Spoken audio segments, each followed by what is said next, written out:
So I'm incredibly passionate about human creativity. I'm passionate about our capacity to imagine, to design, and to create. Human imagination is what drives me, and it's what I'm most passionate about. And this passion for creativity and for imagination has turned into a passion for technology. And the reason is because I believe that technology is the embodiment of human imagination. Technology is the literalization of human creativity in the world. Technology is how we turn our minds inside out. Technology is human thoughts and human dreams spilling out of our brains and into tangible form in the world. The cognitive philosophers David Chalmers and Andy Clark actually describe technology as a scaffolding of mind, a prosthetic extension of our mind that extends our thought, our reach, and our vision. And it has always been so.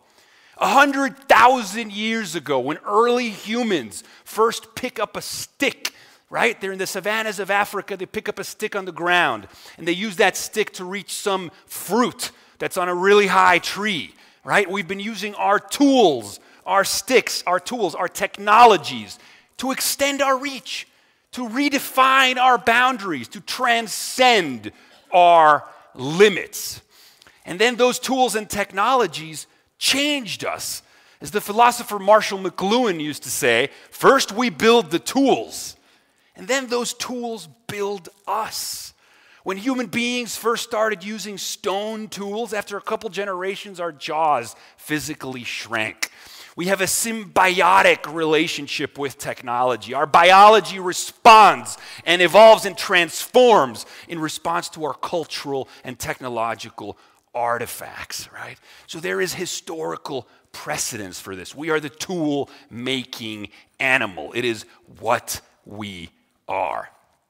Now, today we live in the age of disruption. We live in the age of transformation. We live in the age where everything is changing so fast. Technology is transforming the world. Disruption and innovation has become the buzzword. Everybody wants to change the world, be an entrepreneur, embrace information technology. And sometimes it's a little overwhelming. It feels like the rug is being pulled from underneath our feet. And the reason for that is that back in the day, the world was still changing on the back of technology, but it was happening over many generations. So you were born and you died in a world that didn't change very much. Maybe your children were born into a different world, maybe your grandchildren, but within your own lifespan, you couldn't feel the change, and so you couldn't really respond to it with the kind of apprehension that people feel today in the face of this rapid technological transformation we're living through. And the reason that we've hit this critical threshold point where we're feeling the changes tangibly and viscerally within our lifespans is because of this peculiar quality of technological development, this peculiar quality known as exponential technological change.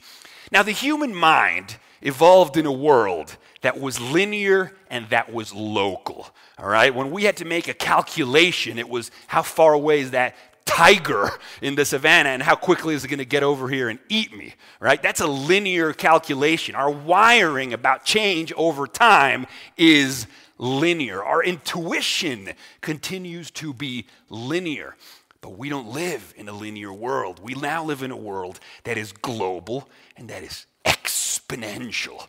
So we are future blind because we have a linear lens that makes it so that the changes that we're seeing in technology go against our intuition.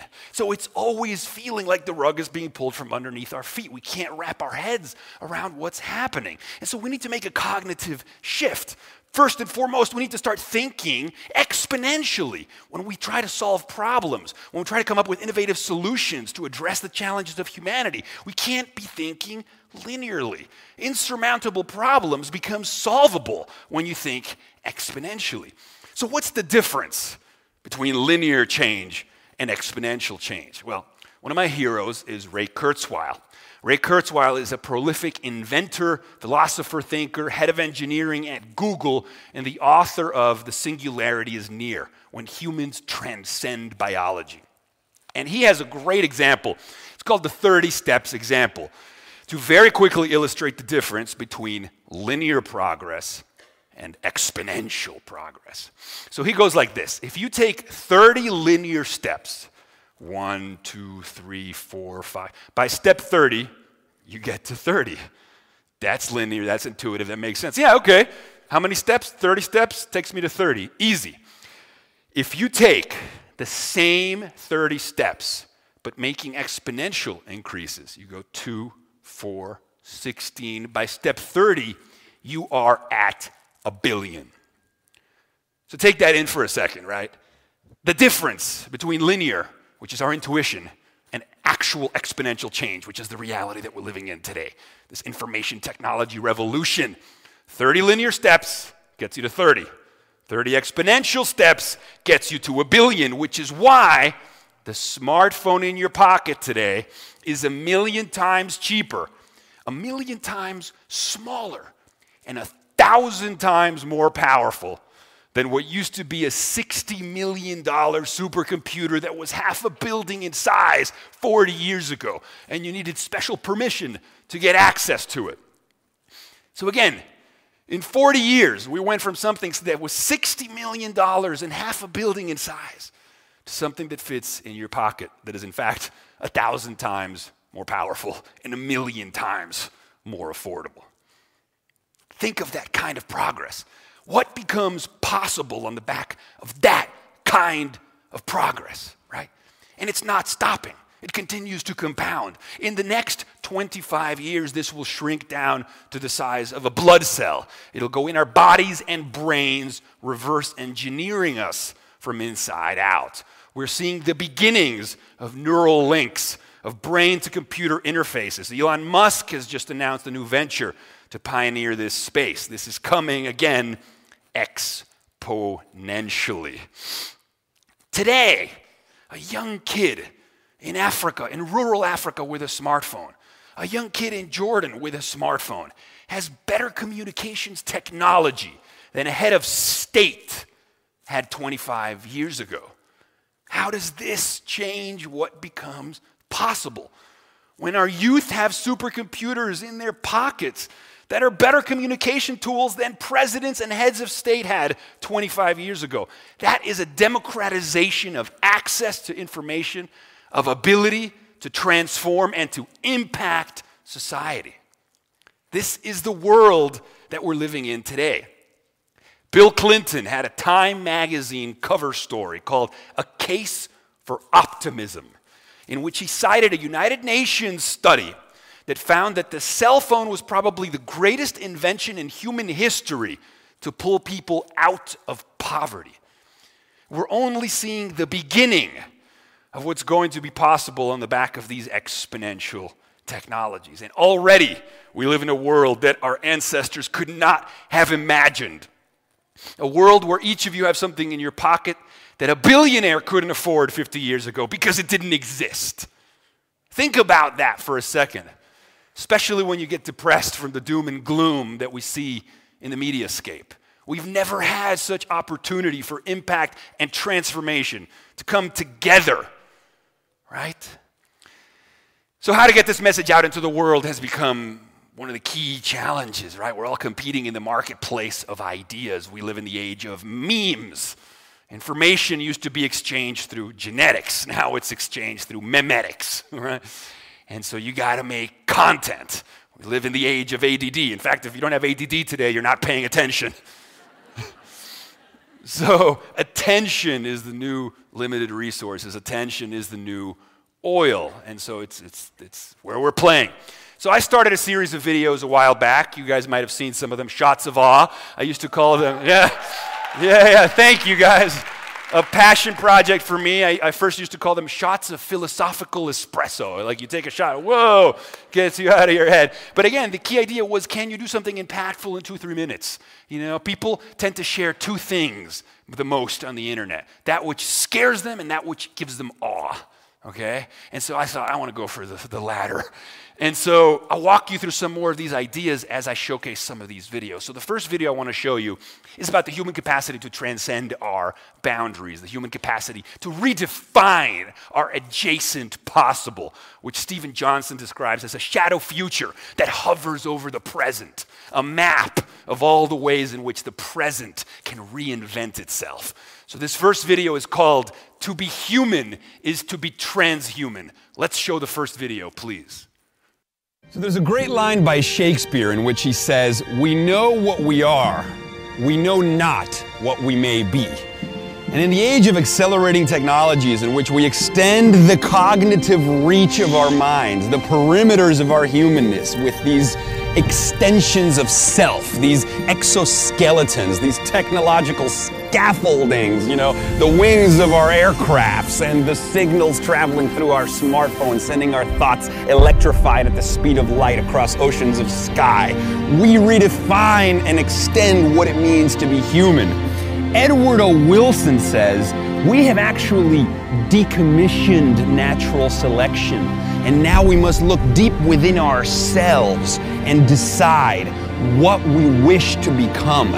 We are now the chief agents of evolution. We have reverse engineered the software of biology and are about to rewire and upgrade and redefine what it is to be a Homo sapien.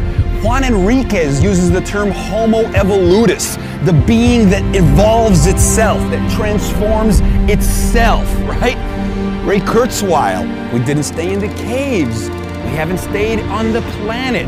Biology, just another membrane to be transcended. Marvin Minsky used to say, will robots inherit the earth? Yes, they will, but they will be our children. I love that idea because we hear the term transhumanism, and what it means to be human is to be transhuman. We are the species that transforms and transcends. We never stopped. We always did. It's what we are.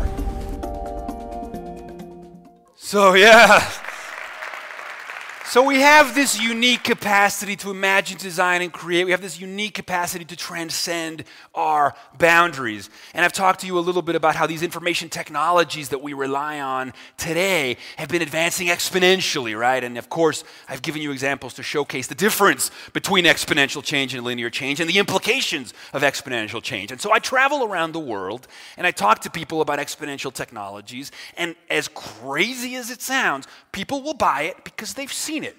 They're like, okay, I get this exponential stuff, Moore's law.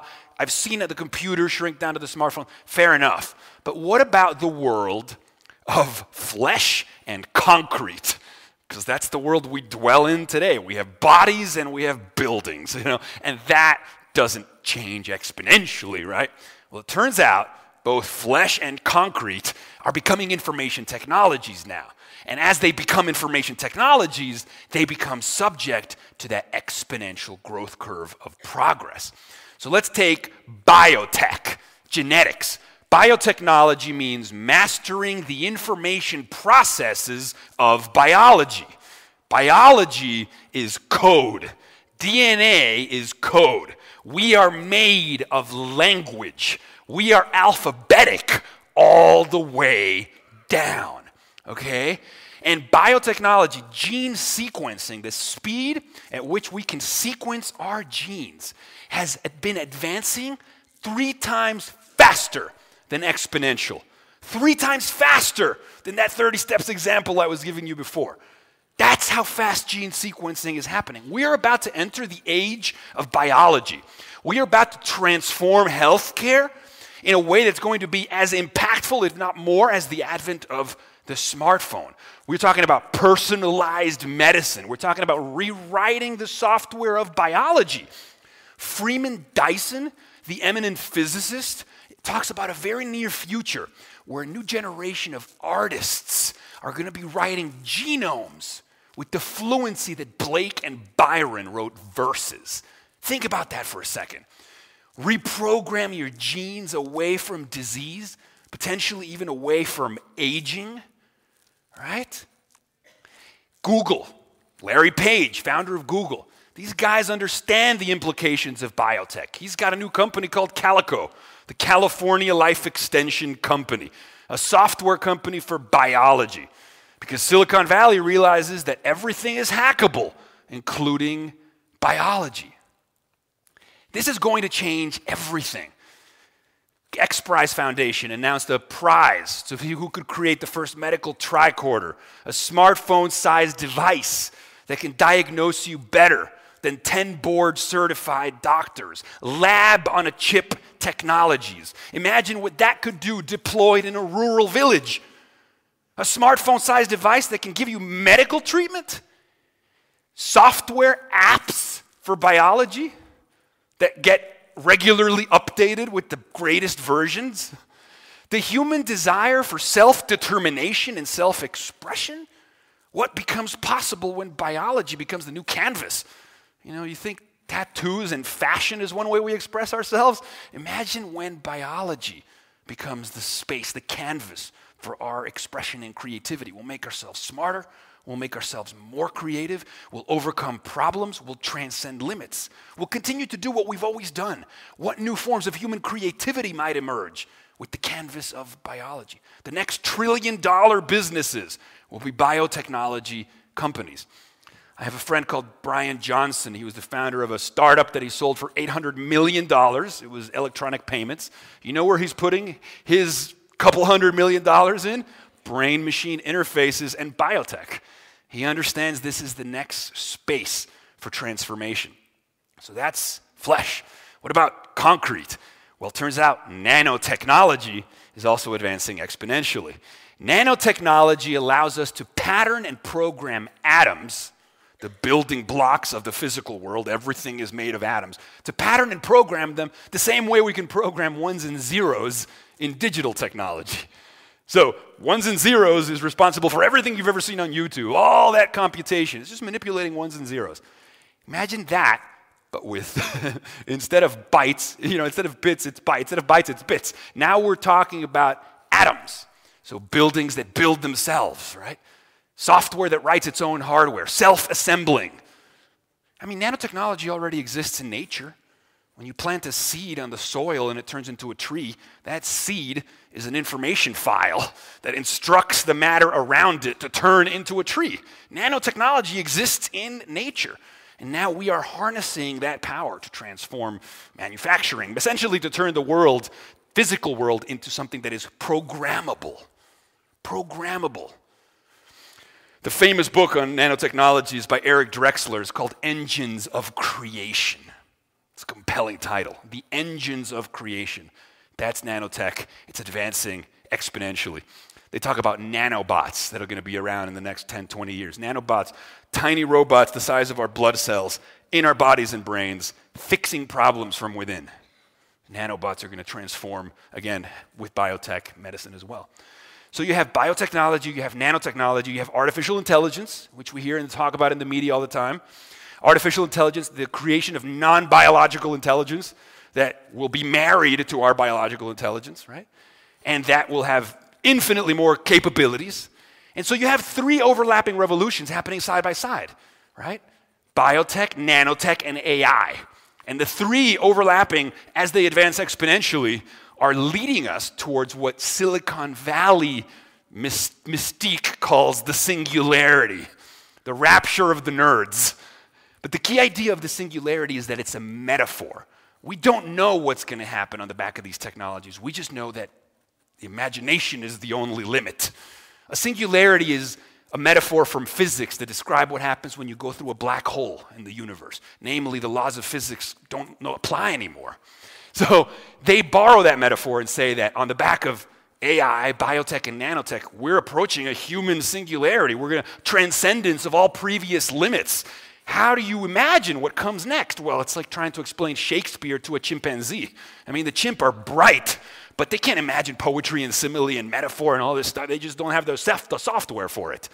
And so for us to imagine what's on the other side of that event horizon, on the back of how transformative these technologies are going to be, that's where we are right now. And so I think it's the role of the artist to try to imagine and inspire the youth of how they might transform the world on the back of these technologies, because the artist has always known that the future is the present, and he uses his work to prepare the grounds for it. That's what Marshall McLuhan said. So this next video I want to show you is called The Future of Us, that explores these 3 transformative technologies and how they might transform humanity. Please show Future of Us. So let's talk about the future of us. What does that even mean? The future of us. It's a look at what comes next. It's a look at what might be. Because today, exponentially emerging technologies are transforming what's possible. They are helping us overcome, transcend even biological limitations. The very rules of what it is to be human are up for grabs. We're rewriting the software of life with biotechnology. We're turning matter into a programmable medium with nanotechnology. We're creating sentient minds with artificial intelligence that are not bound by the limitations of biology. These 3 overlapping revolutions, GNR, genetics, nanotechnology, and robotics, together will be leveraged to lead us towards a black hole-like, impossible to fathom singularity. It's like staring into the sun, a moment of a rousing symphonic climax when all of mind, leveraged and networked together, transcends its biological origins, and we become something more. People worry about the AIs and the them. Well, as Kurzweil says, that's going to be us. The future of us is ours to dream up. So obviously, change is always scary, and apprehension is a natural response. And it is my goal to paint a beatific vision of what might be. Because technology is simply an extension of us. It's a double-edged sword, right? Fire can cook, fire can burn. Language, the most powerful information technology of all, can be used for poetry, education, knowledge, Shakespeare, but knowledge can also be propaganda and hate. It's all about how you use these tools, and it will be about how we use these tools. So I've had the privilege to travel and give this kinds of lectures at organizations like Google and Microsoft and Cisco and Oracle. And, they've already drank the Kool-Aid. They know that, or they hope that tech will save the world. But I've also had other audience responses where people say, are we tinkering with the natural order? Is this maybe somehow fundamentally unnatural? Which is a valid concern, because somehow our intuition feels like, are we playing with fire? Is this too Promethean? Are we flying too close to the sun? Are we going to get burned? And of course, we've seen the unintended consequences of certain technologies. Obviously, climate change is a problem, but the solution, I believe, is better technologies, not a turn away from technology. And I would actually echo the ideas of Kevin Kelly, the founder of Wired magazine, who says that technology is our second skin. Not just our cognitive scaffolding, but literally, he calls it the 7th kingdom of life. He calls it the technium. And he says technology is like an organism, subject to the same evolutionary forces and directionality as evolution, a move towards complexity, more creativity, more organization, more sublime tools at our disposal. He says technology is practically alive. He also says, how could something be unnatural if it's allowed by the laws of physics? Right? We are from nature. We emerged out of the natural order, and technology is a spillover of the human mind, which means it is just as natural as we are. And so, increasingly, we have started to find that the more advanced our quote-unquote human-made systems are, the more they're starting to mirror in their patterns natural systems found in nature. So this duality between the man-made or the human-made and the natural is starting to get erased. We're starting to realize there is no duality because there's all these recurring patterns that are showing up, that's showing that the stuff that we're making is mimicking what's already found out there in the world. Again, blurring this distinction between the natural and the man-made or the human-made. So this next video is about those patterns, hopefully getting you to think that everything is a little more connected than we think. Please show the patterns video. There's a mind-expanding idea that smashes the false duality between nature and technology. The realization that nature and technology are one and the same, a continuum, smack in the middle between the born and the made, is summed up in the lines, to understand is to perceive patterns. That moment when the dots connect, you see the gestalt, long view, and you see the big picture. This notion of patterns. For example, Paul Stamets has written about the mycelial archetype and how the information sharing systems that comprise the internet, a man-made system, mirror the neurons in our brain, a natural system, which in turn mirror computer models of dark matter in the universe. They all share the exact same intermingled filamental structure. It's unbelievable. Or for example, the fact that forager ants, when they hunt for food, their patterns of hunting mirror the TCP/IP protocols that govern information flow of traffic on the internet. Same patterns. Jeffrey West from the Santa Fe Institute tells us that cities are actually like organisms. They have metabolic rates, and that alleys are like capillaries. Fly an airplane, look at a city from the sky. It looks like a motherboard. It looks like a microchip. Information arranged, evolution, life, sentience, mind. To understand is to perceive these patterns. There is no duality between nature and technology. It is all one and the same. So you start to see there are bigger patterns here. There's something going on, you know, and I'll let you guys interpret it as you may. But again, we can get real esoteric talking about exponential technologies and reprogramming biology and matter that builds itself and buildings that self-assemble. But in the end, it is how we use these tools that counts the most, right? What are we going to do with these new construction kits for our reality? What are we going to do with these instruments, these scaffoldings of mind? And what we must do is extend our hand towards one another. We must use these tools to address the grand challenges of humanity, grand challenges that still remain. Now, don't get me wrong. The world has been getting better, right? We have seen incredible improvement. Hundreds of millions of people have been pulled out of poverty. Violence on a global scale has actually been reduced in spite of the fact that there continues to be horrors around the world, but we've become less violent overall as a species. Steven Pinker, in his TED Talk, The Myth of Violence, talks about the fact that globally, the chances of a human dying at the hands of another human, while they still exist, are the lowest than they've ever been in all of human history, which is something you wouldn't think of, right? Because obviously there's still horrors in the world. But on a global scale, we have made remarkable progress. But we must do more. We must continue to do more. And so the first thing is changing mindsets from what am I going to do to what can and will I do. And so everybody nowadays on the back of exponentials is like, I want to be an entrepreneur, right? I want to become the next Mark Zuckerberg. I want to start a company, an app, an algorithm, and become a billionaire, right? Which is a cool ambition, but not nearly impactful enough. So we decided to make a video, or rather a campaign, echoing some of the ideas of Singularity University to redefine the term billionaire. That today, a billionaire is not somebody who makes $1 billion necessarily, but a billionaire is somebody who positively touches 1 billion people.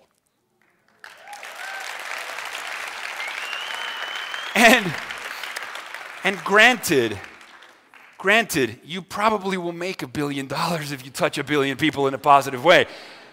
But the point being that in terms of social impact, why not be that ambitious? Why not lay claim to the possibility that each of you can come up with an idea that can touch 1 billion souls in a positive way? It's probably the most important message to come out of the incredible power of these transformative technologies is the ways in which they enrich and augment and amplify the potential of each and every one of you. So it's not time to be doom and gloom, right? There's a lot of problems in the world, but we need to try to fix them rather than cower in despair, even though sometimes that's what it feels like when you watch the news.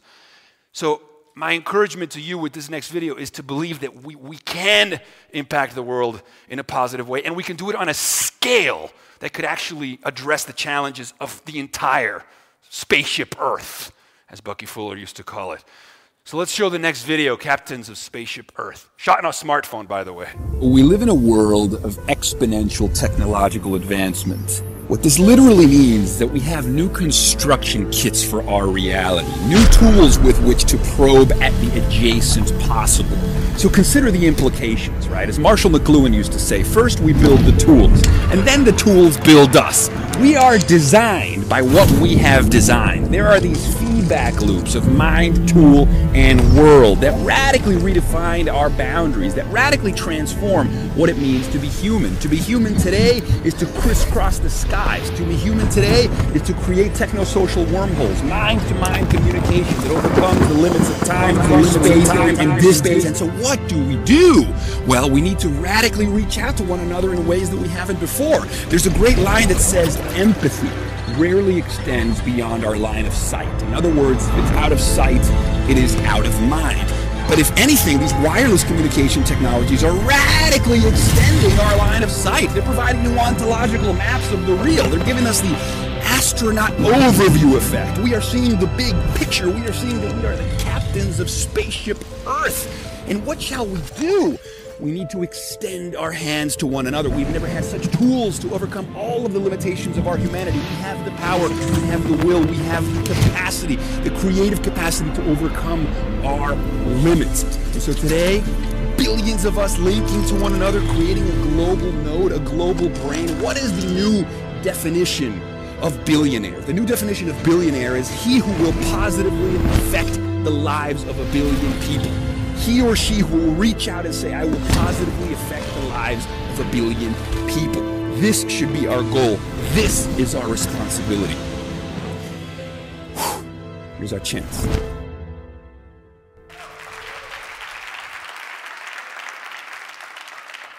I was incredibly inspired by this notion and this concept of redefining billionaire. I thought it was like a perfect message to put out there. And in fact, we shot it with a smartphone because we wanted to show that if we made a video that reached 1 billion people with a tool you have in your pocket, that was sort of literalizing the example we were talking about. It didn't reach 1 billion people yet, but it reached a couple million, so we're on our way.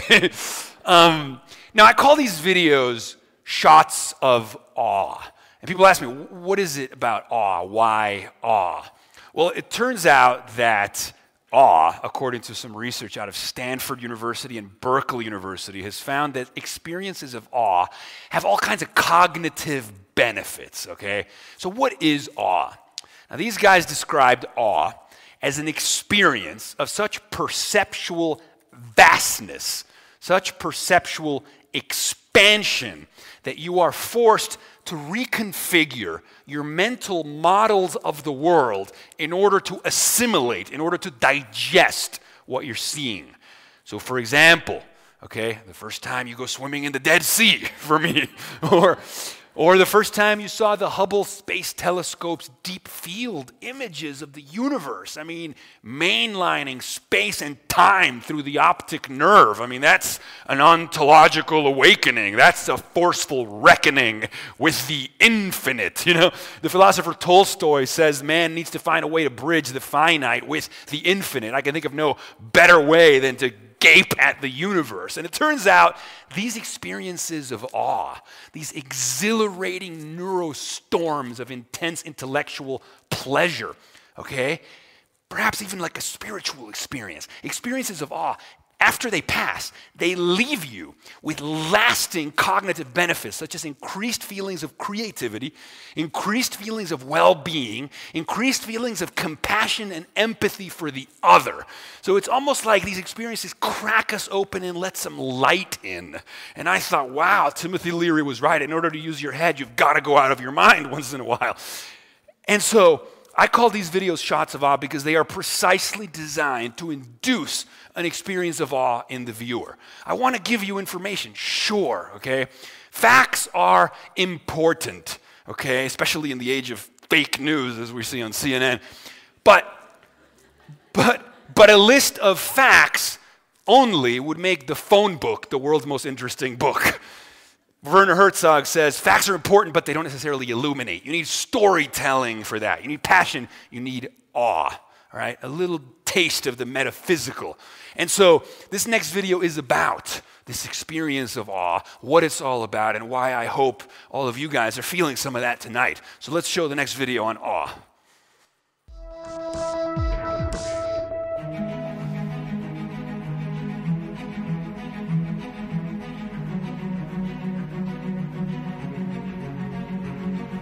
I think a lot about the contrast between banality and wonder, between disengagement and radiant ecstasy, between being unaffected by the here and now and being absolutely ravished emotionally by it.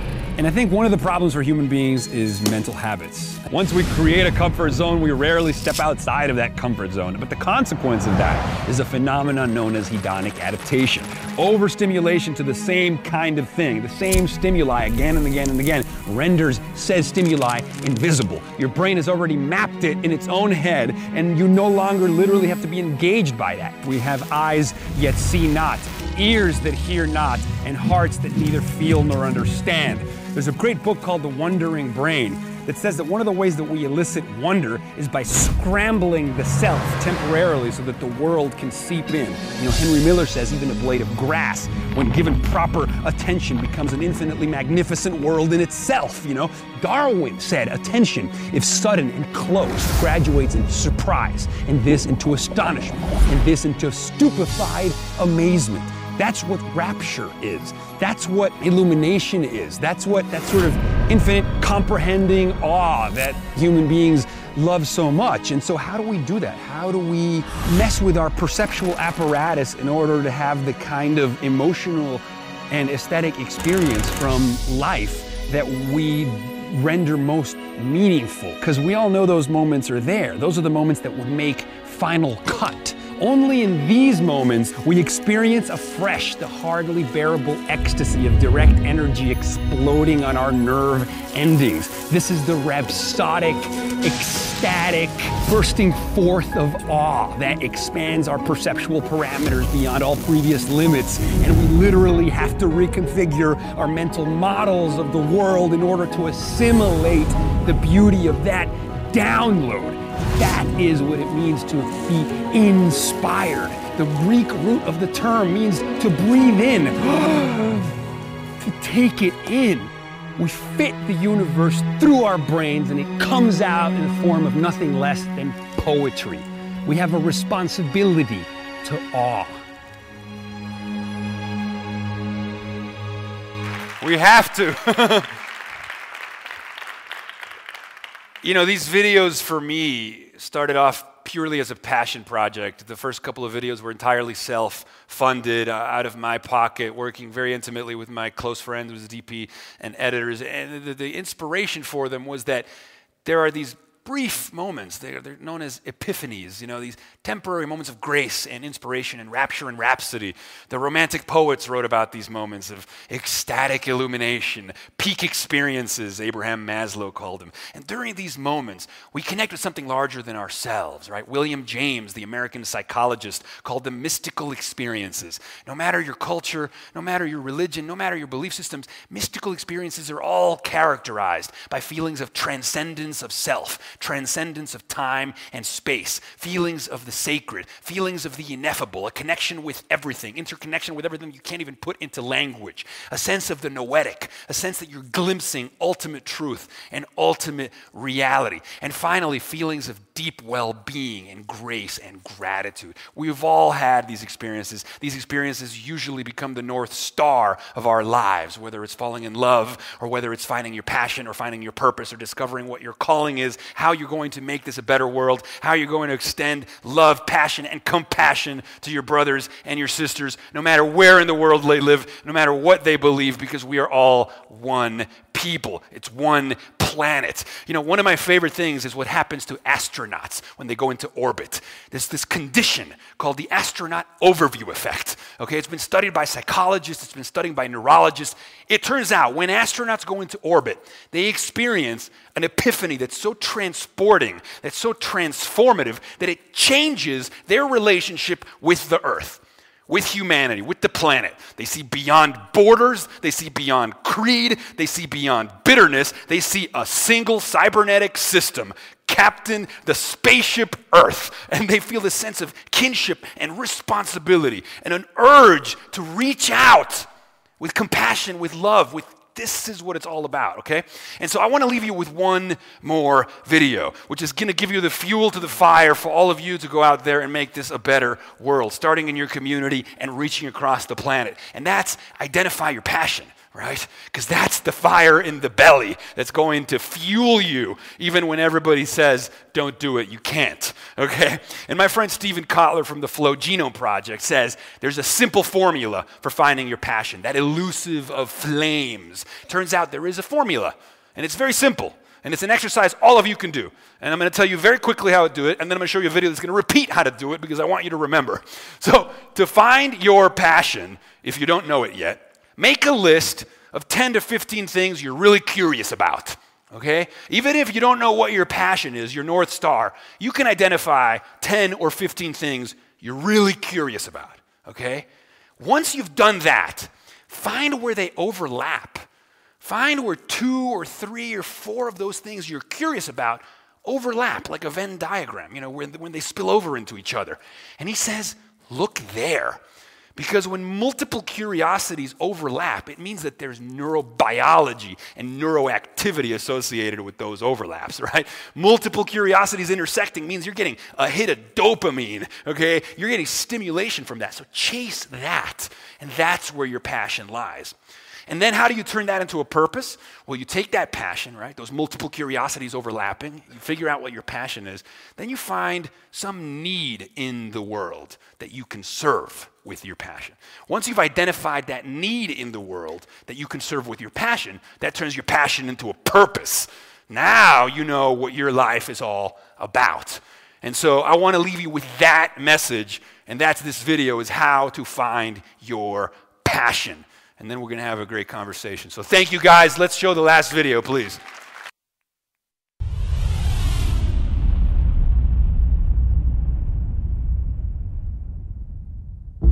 So there was a wonderful article by Stephen Kotler published in Forbes about how to find your passion. It's a question we ask ourselves every single day. We've all been told that a life of passion is a life that means something. But how do we identify our passions? It's not always easy. So one of the things that Stephen Kotler breaks down is that he says that passion essentially exists in the intersection between multiple things that you're curious about. So he says the first thing you should do if you want to identify your passion is to make a list of all the things that you're curious about, all the things that you wonder about. Be as specific as you can, and then create kind of a Venn diagram and try to figure out where the things that you're curious about, 3 or more, intersect. And that's the sweet spot. That's where there is energy. That's where there is dopamine and neurobiology. Multiple streams of curiosity intersect at a space called passion, right? And then once you've identified your passion, then you can figure out how to turn that passion into a purpose. To turn that passion into a purpose, make a list of 15 things in the world, 15 challenges you'd like to see solved. And then figure out which one of those challenges can be served by your passion. So then you see, curiosity leads to passion. Multiple streams of curiosity leads to passion. Identifying problems in the world that can be served by your passion leads to purpose. And then, my friends, you've impregnated your life with a sense of significance, with a sense of meaning. And then you can go forth, my brothers. You can go forth. I thought it was a great article. Take note, Stephen Kotler's work, Flow Genome Project, how to find your passion and your flow. Guys, thank you for having me. Thank you for letting me share. And I think me and Rasha are going to have a lovely chat. You guys were a great audience. Thank you. Thank you.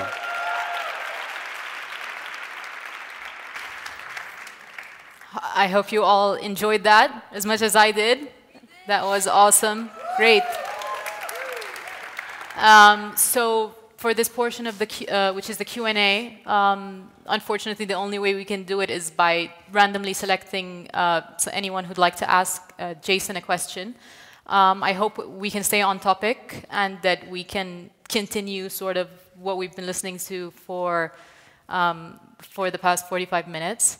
I'd like to start off, if that's okay, please, with a question of my own, and then we can a raise of hands of who would like to ask a question, and we'll pick at random. So my question is, you were talking about all the pluses about technology and the Yeah. positive things and the amazing things that are going to happen. Yeah. A worry of mine, and more than mine, my mother's, because she's always telling us to get off our phones and Yeah. talk to each other, Yeah. is that traditional means of communication, language, Sure. eye contact, Yeah. humanity, Yeah. what's going to happen to that when Yeah. all of a sudden we can sort of communicate by just chips that Sure. are sending signals to one another? Sure, that's a legitimate concern, that everybody being on their smartphone at the expense of maybe more meaningful face-to-face interaction. I mean, look, there's no doubt that face-to-face interaction is a more high-fidelity form of mediation between minds because it's full sensory. You can feel the person, you can see the verbal cues, you can smell the person. I mean, their arms, their body language. It's a more high-resolution interface, no doubt. The problem is it requires the person to physically be there, right? And before information technologies, you were limited to whoever happened to be around. Now, if you were lucky, all the people that were around were really stimulating to you and really inspiring to you and really nourishing to your spirit, but not everybody's so lucky, right? And so I think some of the conveniences of wireless information technologies is that they free us from the limitations of time and space. They collapse geography. The cyborg anthropologist Amber Case calls a FaceTime conversation a techno-social wormhole. Literally, like a fold in space and time, so two minds can interface across oceans and continents. Now, that's a convenient. The minus part is that it comes at a cost of resolution, because it's either text or just voice, or maybe if you're lucky, FaceTime. But, okay, it's a trade-off, and I'm not saying one should substitute the other. I think it's a matter of balance, and I think if you can have in-person conversations that are meaningful regularly, you should. But I also think you shouldn't turn away the opportunity to connect with somebody across the world that shares a similar obscure passion that you have, and that we shouldn't dismiss the conveniences of collapsing geography. Now, taking a step further, I think virtual reality or augmented reality the full blossoming of that will finally free us of the trade-off between fidelity and geography. Because when we have fully immersive virtual reality, like indistinguishable from Which this. is very soon, I think. I mean, I think we're seeing the beginnings of it, but again, remember exponentials, okay? Eventually, I could be in Tokyo, you could be in Amman or London, and we could all meet in a physical environment that looks like the most gorgeous beach in the world, if we want to. Like, we will be able to have high-resolution, fully embodied cognitive exchanges that mimic or even improve upon in-person reality. We will have that opportunity.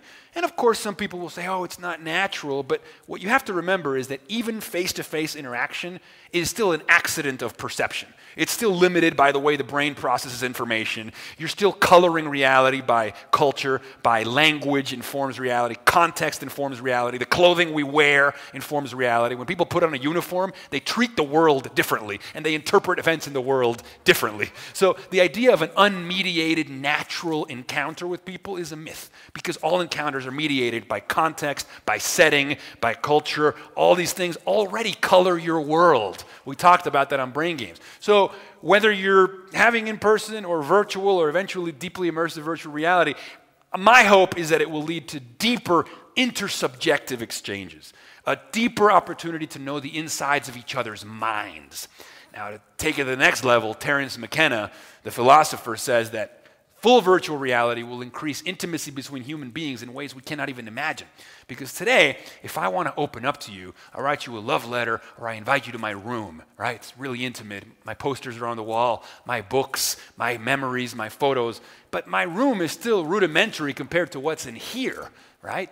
Full virtual reality might actually allow and to invite you into the universe inside my head, the universe inside my mind. And imagine what kind of dreamscapes will be possible for mind to soul union when we can visit each other's minds. And this will happen. If we can conceive it, we can achieve it. So imagine that. Good answer. Okay. Do we have anyone in the audience who would like to ask a question? First of all, I find what you're doing beauty itself. It's not even beautiful, so thank you for what you're doing. Thank you, sir. And thank you so much, man. Huge fan. I remember at one point I was going through a breakup and you were talking about love and how the problem of love in these days is like making the other person in a godlike state, which ruins the whole thing. Sure. And everything you're talking about is so mind-oriented. Yeah. And how do you think being in the mind, can we get to true love? Can we get to that fascinating experience, like long-term? Because I've seen you say that you went through a lot of different breakups, you know? Sure, yeah. And do you think, how can we get there with everything that's going on with the mind? Yeah, so you know, I would never want to reduce the metaphysics of the romantic imagination to neurology, but neuroscientists will say that romantic love at the neurochemical level is an addiction, like an addiction to sugar or an addiction to drugs. I think it's an addiction worth having, personally, but our wiring, one of the limitations of our wiring is hedonic adaptation. Hedonic adaptation simply means that what gives you pleasure in small doses over enough large doses will cease giving you pleasure. It's like when you've watched the same movie or listened to the song 1,000 times, it doesn't do what it used to do to you anymore. And one of the tragedies of romantic relationships for some people is they experience this hedonic adaptation and they start to take the person for granted. And that's a major existential bummer because you know you love this person, right? You're with them and you remember how elated they make you feel and they're there and maybe you still love them intellectually, but maybe you don't feel that rush of norepinephrine and dopamine and all these chemicals of love. One of the hacks that I had as a kid, or I still do it sometimes, when I was in love, I do a lot of videotaping. I take pictures and document make videos of my girlfriend, like a lot of videos. And then what I do is, you know how when you break up with somebody, then you start looking at all the old photographs and you get all sad and you're like, why didn't I appreciate her when I was still with her? So I would do that while I was still with the person. Spend the whole day, make a bunch of videos, good night, sweetheart, and then I go home and look at the pictures and pretend I'd trick myself into mourning for this person in order to appreciate them like it was new again, and then the next morning I'd be so happy they were still in my life. So I practiced their absence to appreciate them. It was my hack. And again, this all comes from just an unwillingness to surrender to, oh, you can't control it, or this is how it is, or this is just natural. Like, I didn't sign up for these terms. If I want to be in an elated state of love forever with somebody, what is the hack? What is the creative solution that will overcome this limitation? Now, there's a philosopher called David Pearce. He wrote an essay on the internet called The Hedonistic Imperative, okay? Talk about hedonic adaptation. And his idea is that he thinks it's moral for human beings to employ technologies, right, whether it's biotech and nanotech, to reverse engineer consciousness, to eliminate human suffering from the equation. That's not to say that we won't still want to have aesthetic suffering. Like sometimes a sad song is cool and a sad movie is good. But like actual morbid suffering, right? Like the kind of anxiety and clinical depression that exists at epidemic levels today, that we have a moral imperative to fix that. But what he also says is it's not just about fixing the sick, but about making well people better. So how cool would it be if we could fix our hedonic limitations so that even if we feel like we're doing all right, we could crank ourselves up to be like super joyous and blissful beings, you know? Now, there's going to be all kinds of questions about that. It starts to sound a little bit like the book Brave New World, you know? But still, I would like to see a world where people are able to tap into states of grace and bliss. My friends Stephen Kotler and Jamie Wheel have written a new book called Stealing Fire, about the Promethean legend of stealing fire. And the idea behind the book is that there's $4 trillion that are spent every year to get out of our heads, to hack how we feel, whether it's by watching sports matches or going partying with friends or travel or falling in love or watching movies, experiences that make us feel elated, you know, whether it's love or all these other experiences. People spend $4 trillion to get into these blissful states. And so the book documents this hidden revolution that he calls a knobs and levers approach to perception, where human beings are learning to master the contents of their brain. He calls it stewardship of internal life. You know, meditators do it. Yogis do it. I mean, there's all kinds of systems that exist to take control of the monkey mind, you know, of the inner critic, and to tap into these states of grace. And I would like to see that become become even more mainstream, because I think grace and bliss and gratitude are fundamental human rights. I think we all should have the right to experience these states of empathy and bliss and compassion that enlarge our spirit. And I just want everybody to have that, you know? Thank you. And then there. Do we have ushers? Hi, my name is Faisal Hakim. I'm a founder and CMO of a company called Audiogram. Cool. We work with technology, so everything that you talk about relates to me as far as passion and technology. Awesome. There's a video of you online Yeah. where you're talking to a baby. Yeah. And you're saying all of this kind of stuff that you're talking Yeah. about here. And of course, that baby doesn't understand a word that you were saying. Right. But I want to know your opinion about the transfer of energy from you to that baby, and how that could impact him 10 or 15 years later in their life. Yeah.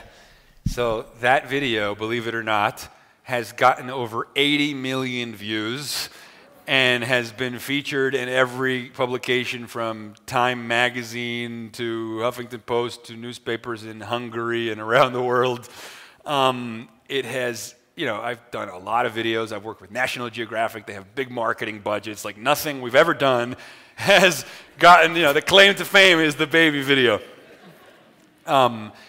Funny backstory, that baby is the daughter of my friend Russ Yusupov, who is the co-founder of Vine.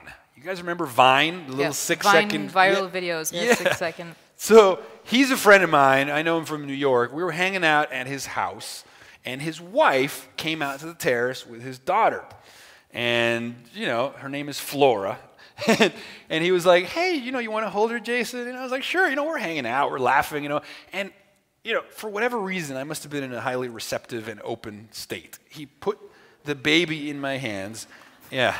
And and the baby felt like it was like staring into my soul. Okay? Like I was just like, for some reason, I just felt like it was staring. So all I did was respond to what I was getting from her stare. So when you talk about energy, maybe for whatever, if I was in a highly present state, right? Like Henry Miller was saying in one of the videos, like even a blade of grass, if you're highly present, if you give it your full attention, it's a universe. Anything through a microscope is a cosmos, okay? So the baby's eyeball was a cosmos, and I was simply responding to what I was getting from her. Now, she was a very present baby. She was highly engaged, and it was her engagement, I think, that surprised and delighted me. And so I just started talking to her, and my friend took his iPhone out and filmed it from the side. And that's how it happened. And then that afternoon, we put it on Facebook for fun, and dude, it was getting 100,000 views a minute. It was insane. Yeah. I think yep. First of all, thank you so much for the amazing speech. And so I want to ask you about the technology part. Mm-hmm. So I know technology and development, it's very good, but recently I read an article about how technology is taking away people's job and it increases unemployment. Yeah. And I just wanted to ask you about your opinion. Yeah, for sure. I mean, look, there's going to be bumps in the road. One example I read about recently, just to give you perspective over long view of time, I think it was like 100 years ago, 80% of the jobs in America were farm-related jobs. Today, they're less than 1% of the jobs in America, but of course the yield is probably 1,000% more. But the point is, that was a severe disruption, right? 80% of the population lost their job. The difference, of course, maybe is that it didn't happen within their lifetimes. Maybe it happened like 1 or 2 or several generations. The reason it's more pressing nowadays is because of those exponentials. So happening within your life.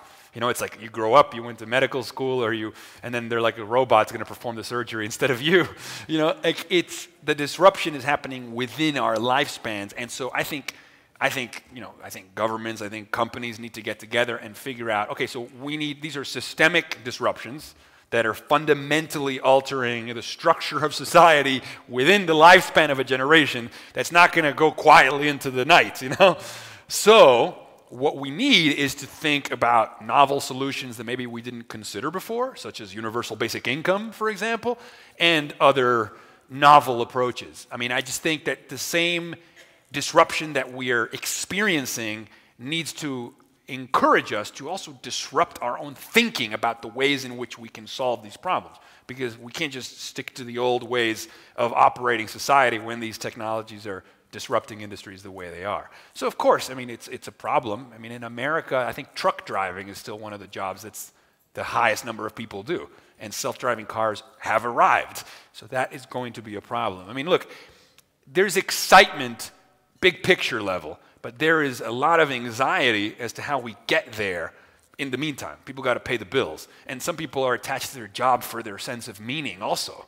You know, how do people fill their time when they don't have to work? Douglas Rushkoff, the futurist, wrote this article on CNN when he was like, who wants a job? I mean, people want a passion and a purpose. People want a vocation. But who wants a job? I mean, the old industrial model, right? Just be a cog in the machine in the factory farm. Like, who really wants that? I mean, every human wants to flourish, wants to lend their life to something that they're passionate about. So, you know, we don't want people to be unemployed and not be able to pay the bills, but maybe the idea of the job they didn't like to begin with to be replaced might be kind of cool, as long as we can provide cushions and address people's needs during this transition to this kind of post-job world, perhaps. I also think all kinds of new jobs are going to emerge, but of course, you know, it's hard for this generation. The next one won't care because they'll just be born into that world. So, you know, a lot to think about, for sure. Okay, we'll do one more. Oh wow. I'm talking to Jason Silva. What's up, bro?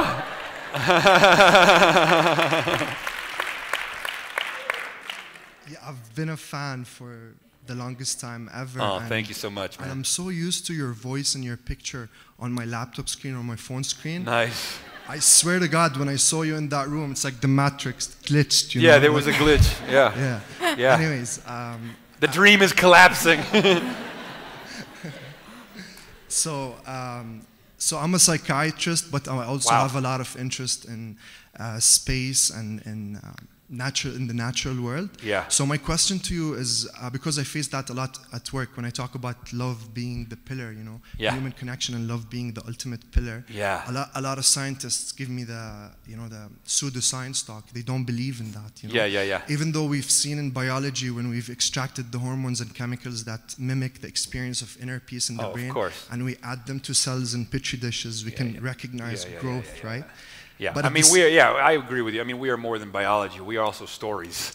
You know, I mean, our biology creates the stories in our heads, but the stories in our heads also shapes our biology. It's a feedback loop. So, absolutely. Yeah. And you can also see the sense of love to be translated in quantum physics or astrophysics as this innate affinity matter has to react with other matter. Sure. And I think it's quite romantic when you look at the timeline of the universe going from quarks to proteins. Yeah. It's quite romantic too. Yeah. So my question to you is, if that was the original intention in religion and in the chronicles of faith, if that was the original message, love and connection, doesn't that make you the alchemist that gives vision to the visionless?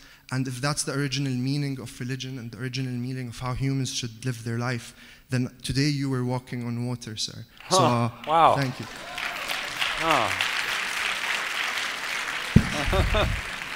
So I just want to get your take on Terence McKenna's thoughts on the transcendental object at the end of time. Transcendental object at the end of time. So, maybe a landmine. I think there's a guy called, well, thank you for your kind words, and, you know, whatever you see in me, I see in you. So it takes one to know one, bro. I mean, yeah.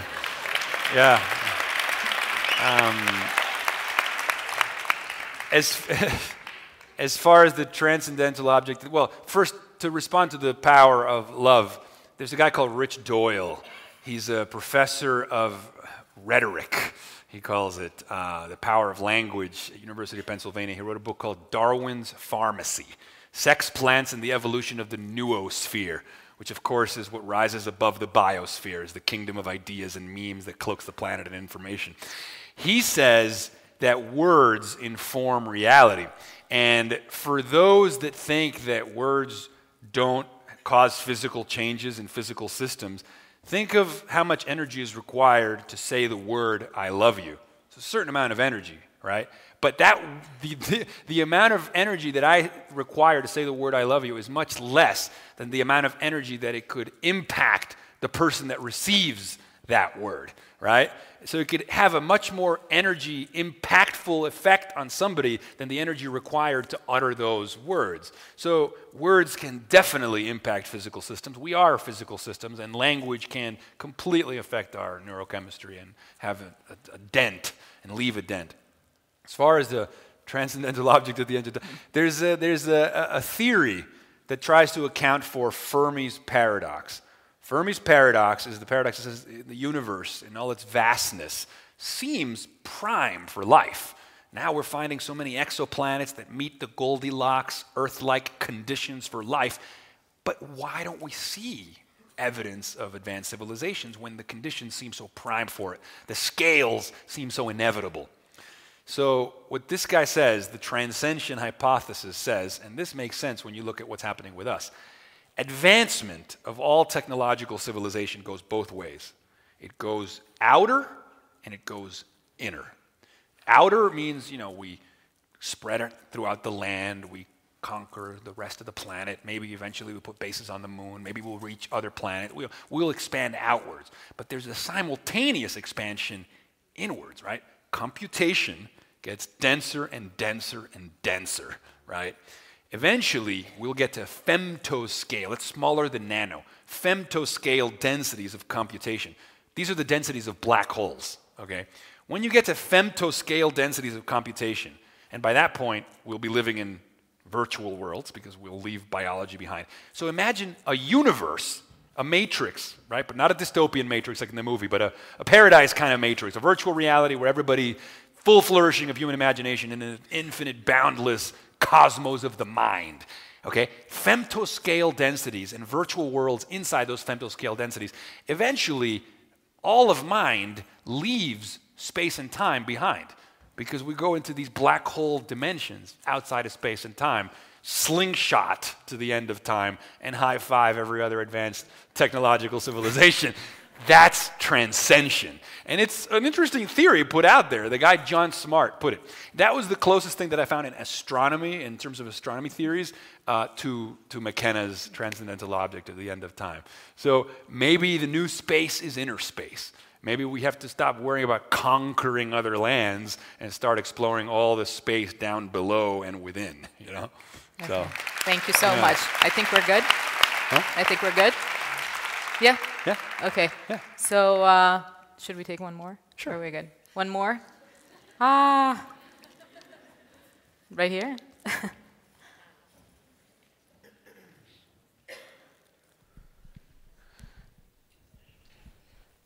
Hi. Hi. If you read a lot of spiritual books, Yeah. They say that if you practice a lot of spiritual practices, that eventually you become the master of your mind, and then everything that you've talked about will become possible without the use of technology. So what do you say about that? I would say that techniques of the mind are a technology too. I think the human brain is a piece of technology. I think the neocortex is a technology. I think language and mantras and sayings that we tell to ourselves are technologies. Obviously, as I was saying about language, I think the Earth is an organic technology. It's a cybernetic system that works very similarly to the way the internet. It's information exchange. Dawkins says if you want to understand life, do not think of throbbing gels and oozing liquids. Think about information technology, words, instructions. So I would argue that the wall that we have, that we somehow end at the edge of our skin tissues, and that if it's outside of us, it's somehow unnatural or technological. I would say that's a false distinction, is the philosophy the interpretation that I would abide by. Again, in interpretation, cognitive philosophers, David Chalmers and Andy Clark, in their book Natural Born Cyborgs, call that the skin bag bias. So it's a cognitive bias that we have that means that, if at the edge of our skin that we end. But they say that's not true. Part of our thinking occurs beyond the brain and body, right? Part of our thinking, when I move my hands, it informs my thinking. When I write things down and read what I wrote, part of my thinking is now on the page. They say the mind is actually distributed between brains, tools, and environments. Our thoughts shape our spaces return the favor. So it's all one. So I think it's a question that we don't have to necessarily ask. in my opinion. But I respect your opinion, of course. Thank you. I think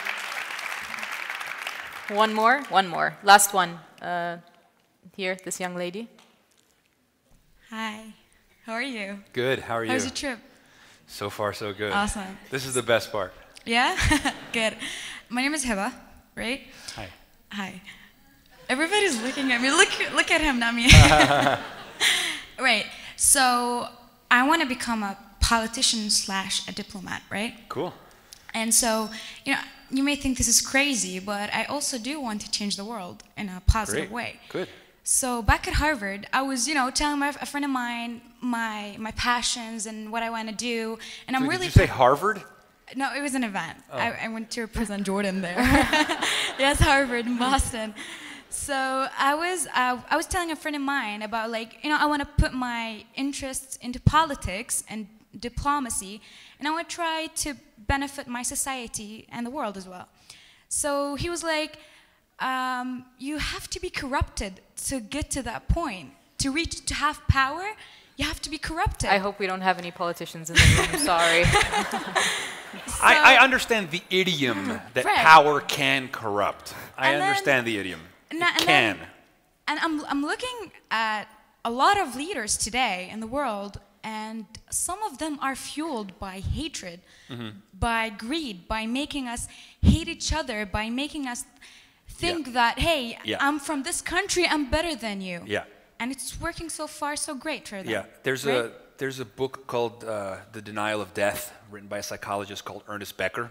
And there's a theory that came out of that book called terror management theory that says that fear of death can inform our behavior in socially acceptable ways and in socially destructive ways. And the us versus them that emerges so much, that tribalism or hyper-nationalism, like what we're seeing in America, for example, that fear of the other, it actually comes from a psychological fear of mortality. And so politicians that feed that fear, whether they're aware of it or not, are exploiting a problem that human beings have. Like they're exploiting a weakness that we have. Fear sometimes results in us becoming bullies, and then we attach ourselves to systems of dominating the other because it makes us feel temporarily immortal. So just as a side note, it's a very interesting book into the psychology of the human condition that would make you understand the formula used by certainly politicians in the US right now to excite their base into that hatred fervor that they foam at the mouth practically, that because they feel enlarged by bullying the other, and it's a horrible thing. So did someone write the name of the book? Denial of Death by Ernest Becker. Right. So after I thought about it, I'm like, it's kind of true. In order for you to reach to the top of the pyramid, you do have to be a bit corrupted. And I do not want that at all. Yeah. So I was telling also my dad, he was like, I guess you have to find a different passion.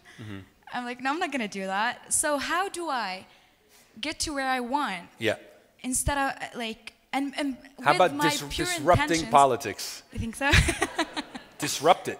I think, information technologies, maybe it's through an app that changes the nature of voter participation. I mean, I don't understand why people can't thumbprint ID on their phone to vote on issues or vote for their politician. I mean, just disrupt the industry. Politics is just another industry. Like maybe it needs to be disrupted. Maybe it needs a new generation of thinkers and doers that want to rebuild the system from the ground up. How do we create that when the majority are corrupt? I think we're good. Thank you.